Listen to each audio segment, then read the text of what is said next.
I've never seen the likes of this before, but I am absolutely here for it. If you'd ask me, Andy, what would you do to improve Shogun 2's campaign? Well, I'd probably ask if we couldn't get some more Europeans up in these islands, since if there's one thing we need in the Japans, it's more dweebs. And lo and behold, what I have for you here today is one of the most awesome, yet simple mods that nevertheless completely turns the Shogun 2 experience on its head, all while maintaining that core feature set you know and love. And if you want to know more, please make sure to leave a like and comment on the video, as it really helps me out. This is the Portugal mod for Total War Shogun 2, a mod that does pretty much exactly what it says. It adds Portugal as an entirely new playable faction in the base Shogun 2 Sengoku campaign. And as a wee bit of a Europhile, well, I couldn't help but download this pretty much instantly. Now, the Shogun 2 campaign is in itself a great one, and even though it's very much focused on the intra-Japanese wars, the base game 2 does sport European influences which made themselves prevalent throughout this period, like the presence of Christianity, guns, and other features. The difference now, though, is that more than just featuring Western influences within your Japanese clan, you can now take command of what effectively is a Portuguese colony, their first foothold in the Japans, on a small island off the coast. And yes, if you too have watched Shogun, do let it be known in the comments that you are indeed, if not more, then at least as based as me. And now you might be thinking that, hey, I'm playing as a Western nation with superior technology. Let's go! But not so fast. You forget yourself, my lad. You're only in control of one island, of one tiny city. Your army consists of one general, i.e. your faction leader, and 3 pikemen. And while 3 pikemen does a party make, it does not an empire constitute. You're just as relatively poor as the rest of the anime gang, you're just as in need of food, and you begin with no technology unlocked. That's the bad news. But don't fret, it's not all bad. You see, the Europeans have one powerful ace up their sleeve, and that is boats. Good boats too.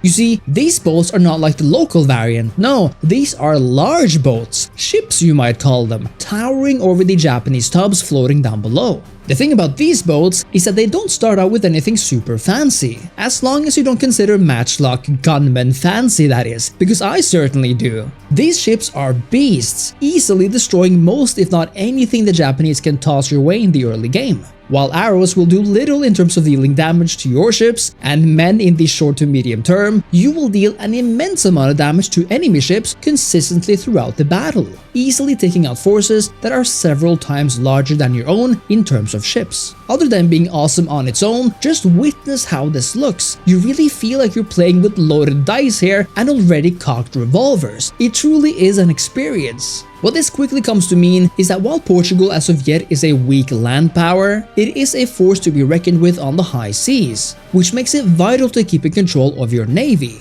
This becomes especially important when you remember that Shogun 2 has a pretty neat trade feature. No, not the one between individual factions, and trust me, you might have a hard time trading with the Japanese since few of them actually like you, and you know how bad the diplomatic AI is in Shogun 2, I mean, woof, an actual friendly Kiristan clan won't even trade with me. But no, I'm talking about the feature where you have unique trade zones that provide shipping lanes to outside realms, like the Chinese or Korean markets. For a new power in these islands like yourself, you should therefore make sure to commandeer these trade routes as soon and reliably as you can, because if not, the Japanese will. In fact, just one or a few turns of neglect and you'll see they have no qualms with taking those trade routes for themselves, forcing you into attacking them, the noble soul that you are, even though you simply wanted to trade. This is what happened to me, and it led me into a crazy campaign. Here I was on the island of Goto, minding my own business, when Yamaha showed up and took my personal connection with the Chinese, the trade route I had personally colonized. Well, this couldn't stand. I sent my ships forward, engaged them on the high seas, and took them all out. But what happens next is what makes this an epic tale of romance and mystery. You see, while I had been carefully planning my military buildup, researching the right technologies, raising new castles, and building training grounds for harquebusiers,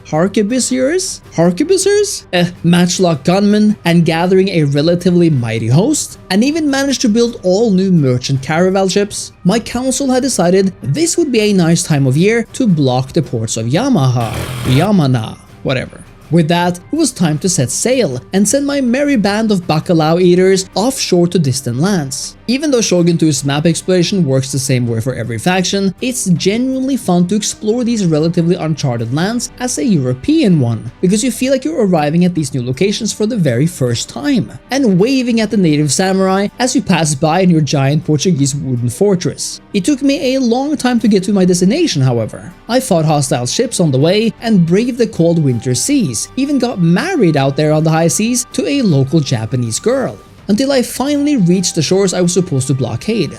But of course, a blockade isn't as much fun as pure conquest, is it? And well, it didn't take too much persuasion to have my men gleefully set ashore. The nearby Yamana fort was very lightly defended, easily taken by my men. That is, easy in theory. I could have set up my awesome marksmen to just mow down the enemy samurai retinue, but the boys thirsted for blood, and I wanted to give them what they wanted. Sadly, they got more than they bargained for. Turns out that samurais got hands, and their tiny retinue shred through my pikemen as if they were paper. It ended well at the end of the day, but still, don't bring a pike to a katana fight is all I'm saying. Bring a gun instead.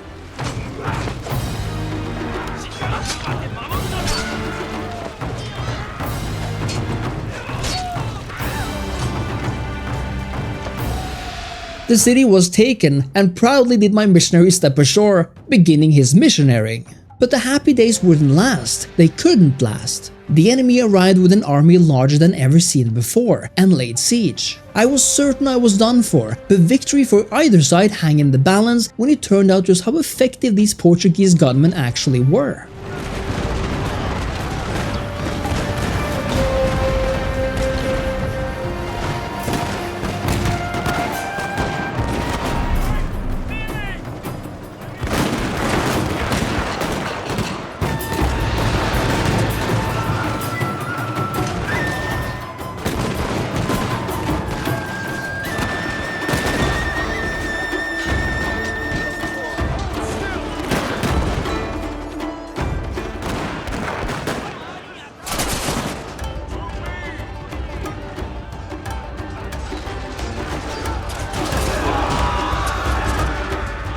After a series of epic skirmishes and a heroic general sacrificing his life, the battle was lost. But by some magic or miracle, I found myself back to before the battle even happened. Perhaps it was all a bad dream. The general took this as an omen or a vision of what's to come, and immediately ordered the evacuation of the city. Leaving everything behind, including the missionary, they tailed it back to Goto to resupply. As it turned out, they made it just in the nick of time, because a revolt had broken out on the island and had to be put down. It was another show of force for the Portuguese musketeers, who completely demolished the noble samurai cavalry that charged towards them.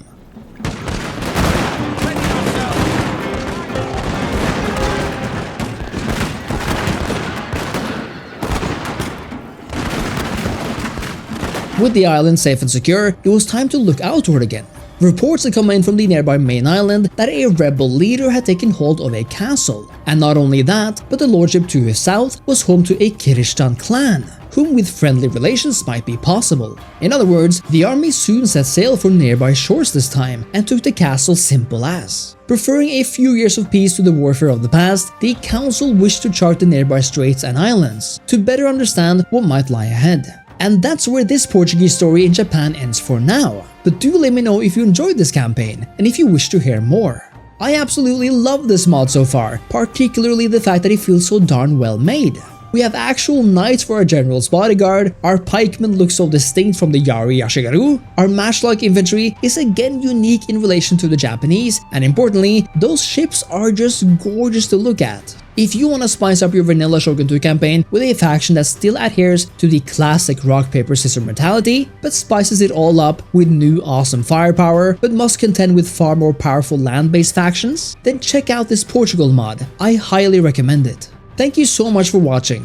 As always, let me know your thoughts on this video and the mod in the comments, and make sure to leave a like and subscribe to the channel. Join the Discord too to speak with awesome people in the community, and consider supporting me on Patreon. Thanks again, and I'll see you next time. Cheers.